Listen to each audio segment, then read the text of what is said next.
I just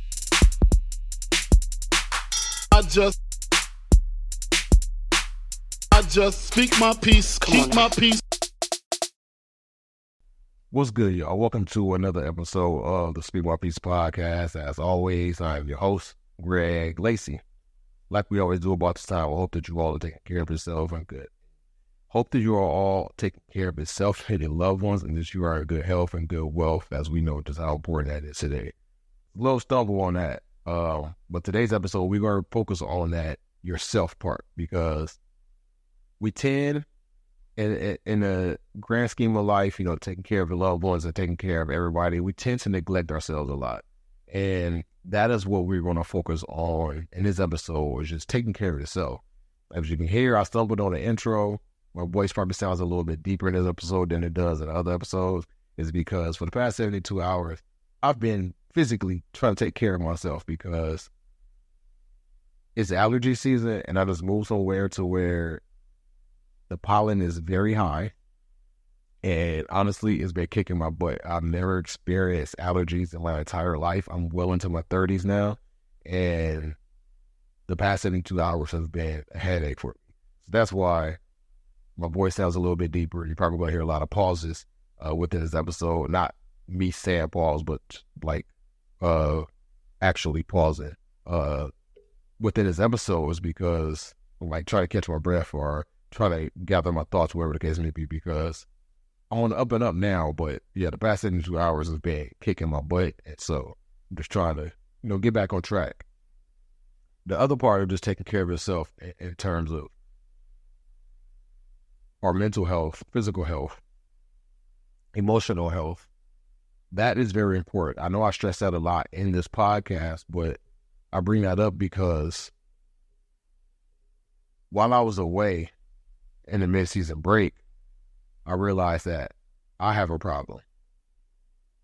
And it's not a serious problem that I need help with, or I can't, function and go in life, but it was just a problem that I've grown accustomed to and have never addressed because it has become the norm.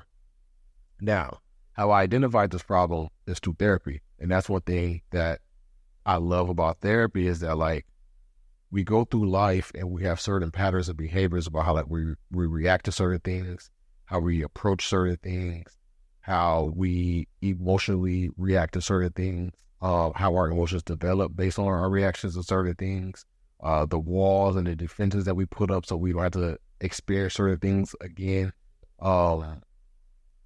Therapy does me well in identifying where these behaviors or where these patterns or where these reactions are coming from. And so that's one thing that I love about therapy, is that you may be doing something for 30 years and you don't think too much of it because you've been doing it for 30 years and just become the norm. But you don't realize that something that happened, for better or for worse, when you were 6 years old or 3 years old or 4 years old or even 16 years old, has shaped your life based on that experience. And so coming out of that experience, you've learned how to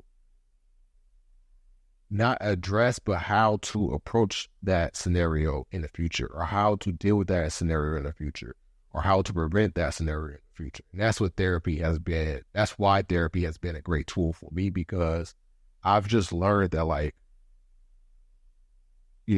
law of physics, every action has a reaction. And with that, I've definitely built up certain walls to prevent certain things from happening, or from preventing experiencing certain emotions when certain things occur in my life. And I've been doing it for so long that I didn't realize that there was an event that caused the way I react to these things. It wasn't just that I just grown accustomed to it and this is the way of life. There was something that made me feel a certain way, and I may have said I don't want to feel that way ever again, or I said I do want to feel that way again. And coming out on the other side of those experiences, my life has shaped in one way, either tremendously or not, but my life has shaped in a certain way. So going back into therapy, or my personal therapy sessions, while I was away during mid-season break, my therapist, I don't remember if she said something to me or she posed something to me and I caught it, because we have a type of relationship to where things are not being like hand fed to me. It's like being put out there, and it's like, well, if you catch it, you don't. But if you do catch it, you were meant to catch it. That's the reason why I poison like that. So I really do appreciate the rapport that we had, because a lot of times it's not like, hey, this is this way because of that. It's like, hey, do you think that this is correlating to that? And so I appreciate that approach with my rapport with my therapist. So during this interaction, it was something that was like brought to my attention in terms of like me growing accustomed to sitting through things that make me uncomfortable or gives me discomfort, and being okay with sitting through those things, growing accustomed to that discomfort. And I didn't really realize that like that is something that's prevalent in my life, but it is something that's prevalent in life. Like I've been through a lot of things in my professional life in terms of just my career, to where I saw just the writings on the wall very early on, but I may have tried to like stick through it, and in the end, it didn't turn out well. And also my personal life, you know, whether it's a friendship, whether it's a romantic relationship, to where I may have peeped something very early in the early stages, and I haven't ignored it, but I took note of it, and then time goes on, and that relationship or that friendship doesn't work out.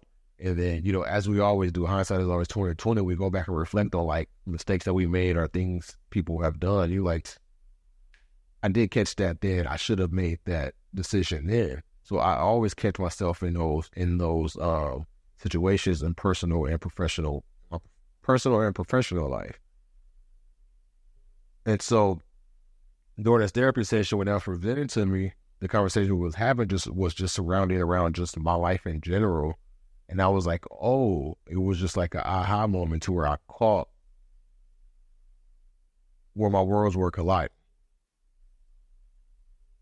Growing up in my younger years and my adolescence, there was a lot of instability, you know, things that is normal when you grow up in a single parent household, especially a single parent household when there are multiple siblings. But I have a bunch of siblings in my household. I have also more siblings from my father as well. So just in general, I have a bunch of siblings. But just in a house that I grew up with, like, I have a bunch of siblings. So there are a lot of things that are going to come with that, to where the provider is one person, and just one person is accountable for all these people, and one person is a provider for all these people, and one person is the breadwinner for all these people. Like, a lot comes with that. And what comes with that is not, you know, directly from her, is that like we also have to make some judgments in our life. Like, you could be going through, let's say you're going through grade school, and for the first 12 years of your life, that first week of school is something that you look forward to. He's like, oh, I got so many options. I got 7 or 8 options of outfits to choose from that I can get off in this first week, and you can't wait to like get that off. And so those are those are the first 12 years of life. And let's say that 13th year, now, you know, all your siblings are all in school. Maybe for the first 12 years, your younger siblings were not in school. So the first day of school and things didn't really account for them. School supplies and things didn't really account for them. It was only you and, let's say, 2 other siblings that they had to account for. So that money is easier to spread when it's only amongst 3 people. So now when you go from 3 people, let's say is now 8 people, it's going to look a little bit different. So you go from the first 12 years to where you got 7 and 8 outfits to choose from in your first week, to where the 13th year, you got 3 outfits to choose from. And now you got to intertwingle those outfits for the next 2 days outside of those first 3 days, because now your parent has to account for your other 2 siblings, and that they was already accounted for. And then the more siblings that is now starting school. Like, that is something that you got to get adjusted to. Let's say for first 10 years of your life, your birthdays is lavish, big party, big presents, just this whole shebang-a-bang. And then on your 11th year, you went from your 10th year to maybe it's only you and one sibling. In your 11th year, your parent has quadruplets. So now you're celebrating a birthday, your other siblings celebrate a birthday a year, and now you got 4 other people celebrating birthdays. That money is going to have to be stretched a little bit, and that parent that's been a provider for you is going to have to account for, like, okay, well, I know I've been doing this for this long, but like I can't really do that because now I got to account for 5 other people. That's not something that's easy for a child to get accustomed to or adjusted to, because it's like, okay, well, I've only been used to this for so long. I don't understand why it's different or why it looks like this to a lesser degree in the next year. So that's one thing, just in terms of like what I'm speaking about in terms of like what someone in a single parent household can deal with. For myself though, like there was a lot of changes in my life early on. Like I was thinking about this recently because I had siblings. We have different fathers. I had siblings who unfortunately just lost a parent. And some of them are in their 20s, and this is their first time really losing someone that close to them. However, for me, and I mean that close to them, I've never lost a parent, but just in terms of just like, that is something within itself to where like you've never lost anybody close to you, and the first person close to you is like a parent. That's something. But what I mean by close to you is like somebody that you see or interact with either daily or weekly. My first experience with death was as a child, as a 5 or 6 year old child, to where like people that I've seen every single day, interacted with every single day, are now gone. I had 2 of those from the age of 5 and 6. And then from the age of 6, now you're dealing with death, and then you're also dealing with incarceration. Like I dealt with a lot of that between the ages of 5 and 6. And so like I kind of like unfortunately got accustomed to just people just not being there at a very early age, opposed to like my siblings who are in their 20s, to where like this is their first time experiencing it. I don't know how I would react to like going through life this long and then just finally experiencing that at that age. I'll probably be an emotional wreck. However, because I experienced it so early, I kind of like got desensitized to it, because that wasn't the first and the last. When I experienced it so early, it began to happen more and more as I progressed through life. So I kind of got desensitized to it as it goes on and grows forward. And so that's part of the inconsistencies too, towards it's like people who were in my life or people I'm interacting with daily are no longer here.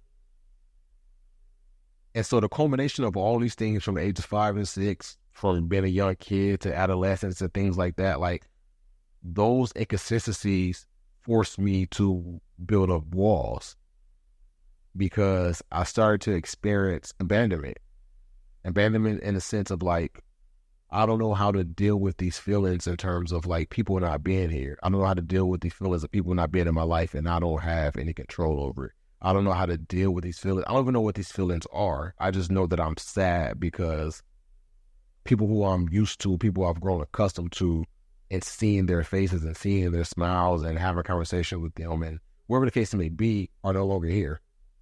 And so that's one thing. And so as a young child, even though you don't understand it, you still have to go through life. And so I'm not able to, at that young age, to really process or even identify what I'm going through, but I know that I'm going through something. I can look back now as an adult and say, okay, I can know what those experiences were, and I know how those experiences shaped me into what I am now. But as a young child, you don't really know what is going on. But what you do know is that like these feelings are feelings that I never want to experience again. So I have to do something to prevent this. And so with me personally, I just decided like, okay, well, let's see what we can do to prevent this. You don't grow emotional attachments to people. You don't just grow attachment just to things in general, because things can be removed from your life in an instant. So how do you protect yourself from feeling these feelings that are uncomfortable and provide you discomfort? And so I just build up these walls, and as time accumulated through all my life, I just grow to those parts where like, okay, like I'm just not going to experience that. I'm going to remove those emotions or remove those feelings to where it just, those things don't affect me. And tying it back into like the conversation I was having with my therapist is that like when she presented that to me, I realized like, oh, I've gone through all my life constantly preventing myself from experiencing certain feelings, or even now when I am in certain situations that I should probably remove myself from because it's not going to work out in the end, or situations that, just remove myself from because it's not going to work out in the end, or things that I can just like catch early on. I can still sit through it because it's not really affecting me as it would the normal person. I think that the normal person will say that like, oh, I can foresee that this relationship, I can foresee that this partnership, I can foresee that this job is not going to work out, so prevent myself from experiencing negative emotions from when it doesn't work out. I'll just remove myself from as early as possible so that I don't grow an attachment to it. While me, on the other hand, is like, I can sit through whatever and not feel a way when it don't work out because I wasn't as attached to it as I probably should have been. And that don't mean that like I have attachment issues in terms of like growing close to people, but I am very selective with those who I grow close to. And then when certain things happen that are not aligned with like what I envision in terms of like our bond, again, whether that can be romantic, that can be personal, that can be professional. When certain things happen that are not aligned with what I envision for our bond, I begin to like pull myself away slowly but surely. And I don't mean that like I'm just waiting for the ticking time bomb to blow up. It just means that like, okay, well, let me just rule myself back because maybe this is not what I expect it to be. And what I'm trying to say, and it's not a situation to where it's just like I'm waiting for that ticking time bomb to blow. It's a situation where like, in the case that this ticking time bomb does blow, let me just make sure that I was 1,000 meters away. However, even if it doesn't blow, I'm glad that I just went through this experience. And so, like I said, I've definitely experienced that in my professional and my personal relationships as well. In my professional relationships, and I'm not gonna go too deep in it because I'm going to speak about it more in the next episode. I've been in situations to where I've entered a role or entered an opportunity, and I may have had a inkling from the first month that this is not what I want. However, I would try to stick it through to say like, okay, let's see whether or not this is going to turn out better than what it is. And it's crazy for me to be that optimistic because I'm not an optimistic person. Like, I'm a very pessimistic person just because of my life experiences. And I don't mean pessimistic in the sense of like, I'm just hoping the worst for everything, but just in terms of my defense, in terms of me preventing myself from experiencing those certain emotions I was speaking about, is like, I entered into certain situations expecting the worst so that when things go better, I feel very good. But even if I'm let down by some external factor, I am not as affected emotionally because I was kind of already expecting the worst out of it anyways. So it's kind of weird that I'm very optimistic in these instances because it's like, in other points of my life, I'm not that optimistic. However, I do approach it with like a heavy dose of like optimism, just having the belief that things will work out. But I've been in positions that I've taken on new jobs, taken on new roles to where it was like, okay, this is something new. I'm stepping into it. Let's see how it turns out.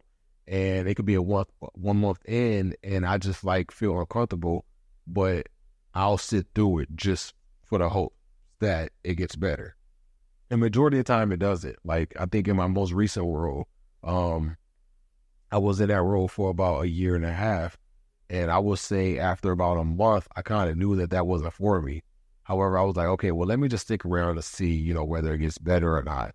And around 6 months, it didn't get better, but I kind of understood and kind of just grew accustomed to that situation a little bit, to where it's like, okay, well, even if it doesn't get better, I'm still here. And it got to the point to where I just sat through it so long to where like by the time that year and a couple of months came, I was like, okay, let me remove myself from the situation. And this is the first time I've ever done that. Majority of the time, I sit through something for way too long. Going back into personal things, like y'all know, I was very open about my relationship years ago. I had a relationship that was 6.5 years that didn't work out, and just the space I was in terms of even getting out of that relationship. I had to go through a lot, but I knew a year before that relationship ended that it was probably not going to work out. And so I spent a year just searching for answers and trying to work on that relationship and trying to see, like, is it me? Is it a relationship? Is it my partner? And after the year came, it was like, okay, I try my best to stick through it, but I'm just not in it as much and I don't see a future. So I had to remove myself. And even that was a very difficult decision because it took me a whole year to finally make that decision. Like, typically in relationships, I'm gonna be honest, I prefer for people to break up with me because, like, I don't mind being villains of people's stories. And it's also hard for me to, like, detach in that sense of, like, okay, well, let me just remove myself from this person because I like to see the better. I like to be optimistic and hope that, like, okay, this is it's not looking good right now, but, I hope that it's going to work out. I hope that, like, through time, things are going to get better, or through work, things are going to get better. And we're going to live happily ever after. And so that's where I am. To where, like, I'm like, all right, well, hopefully it doesn't go to where we have to separate from each other and we don't want to do with each other no more. But in the case that it doesn't, let me begin to, like, pull myself away a little bit. I learned this definition during this time of, like, trying to search for answers of what this was. And the closest I got to it was cognitive dissonance. Cognitive dissonance is when you reduce the mental discomfort of staying in a bad situation, someone might downplay the negative aspects and focus on the occasional positive or rationalize their decisions to stay. And that, to a T, is who I am, to where it's like, I may have saw something that may have ticked me off a year ago. I may have saw something that may tick me off a month ago. And while I may tick me off in that instance and I may address it, I may be approaching that like, because you do this or because you've done this or because this interaction with me had, this is not going to work out, whether it's professional or personal. However, from having a conversation with someone and having like a game plan of like, all right, this is what happened. This is how you feel. Got it. This is how we're going to address it in the future. That optimism seeks in. Optimism seeks in. And now I'm re-entering that situation like, okay, well, we had this conversation, we addressed what my issue is. I think that it's going to work out for the better now that I've voiced my opinion. And so when now things go on and say we on a year or 2 years later and it doesn't work out, I'm like, I should have just removed myself from the jump. And the reason why I don't do that is because I hate to be a quitter. Like, I don't quit on things in life. And that's another reason why I prefer for people to break up with me opposed to me breaking up with them, is because, like, I associate quitting with failure. I associate me saying I can't do something or things not working out and me saying like, all right, well, I'm going to step away with failure. And failure is not something that sits easy with me. And because of me not being okay with being a failure, I try my best and like hope things work out for the better. Even if it doesn't work out for the better, I still have the optimism that it will. But I really associate that with failure. I can't quit on something. I can't remove myself from something. I can't step away from something, because if I do, I'm going to see myself as a quitter. And this goes back to the conversation I spoke about in the first couple episodes of season 7, where we just have to speak better to ourselves. We have to be very graceful in the conversation that we have with ourselves. Like, if something don't work out, something providing you discomfort, you are remove yourself from a situation, you are not a quitter. You are just being proactive and not experiencing disappointment. You are being proactive and sparing your emotions, sparing your feelings so that you are not hurt. And that's something that I had to learn. And that if it wasn't for this conversation that I had in therapy, I would never have recognized that, like, oh, I have this pattern of sitting through things that I may be uncomfortable with sitting through. And so this year, honestly, 2025 has been a year of removing myself from situations. Like, for me, I'm a very extreme person. It's either 100% this way or 100% that way. So I'm very loyal, too loyal, I would say. And when I'm not, then I'm just not loyal at all. So 2025 has been a year of me just removing myself from all situations that are not comfortable for me. Like, I'm going to speak about it next episode, but I left an employer I've been with for 5.5 years. Got out of a relationship recently that wasn't something that I initiated. It was something that my previous partner initiated, but it's just something that just wasn't working out for either of us. I recently moved. It's just like a lot of years of transition and putting myself in places that are uncomfortable so that I don't continue to fear stepping out of these situations. Like, I'm glad that I had this conversation in terms of realizing, like, oh, like, you do this very often. Like, you will realize early on that something is not going to work out, and you would just sit through it just for the plot. The plot is literally nothing. The plot is literally like, hey, you have optimism. And so I'm glad that I'm able to take advantage of this and move forward in that sense, because it's just something that, like, I've never, done in previously.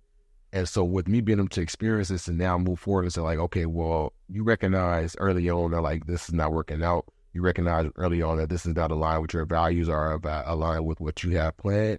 Remove yourself from it. Either you're going to fix it, either you're going to address it in a moment and fix it, or just remove yourself from it and reapproach it later on with better tools so that you can have some success. And so that's what I just want to say as we brought here. I know I'm speaking for myself. Some of you all may experience the same thing that I'm speaking about. Just moving forward, just speak to yourself with grace.